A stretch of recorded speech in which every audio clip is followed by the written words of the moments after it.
Ariel Helwani post-fight at UFC 162 alongside Andrew Craig, who just defeated Chris Leben, and that was definitely your highest profile win in the UFC, a big win for you. There was a lot of talk going into this fight that this was a new Chris Leben, reinvigorated Chris Leben. Did you notice that? Did you feel like that was all BS, or did it seem that way in the fight? Absolutely not. I mean, he looked shredded, that's for one. He went for a little more takedowns than we're used to. Usually he's content to slug it out.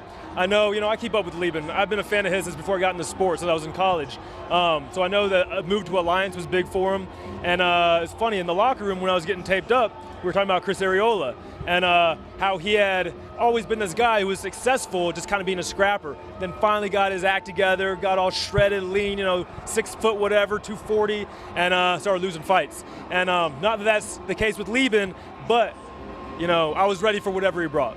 What's going through your mind when you rock him, you drop him, looks like you're seconds away from finishing him, and he survives? Yves Levine, please break this up. I don't have any more power to punch him with.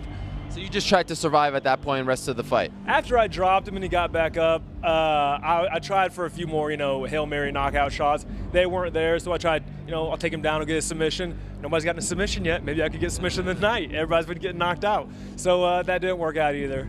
In hindsight, though, do you think the fight should have been stopped then? Obviously not. Right. He got up. He was good to go. He came after me. Did he seriously hurt you at any point in the fight?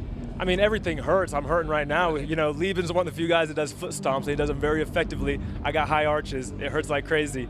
And he punched me. Some of the most painful things on me right now are my hands and my forearms and elbows from hitting him.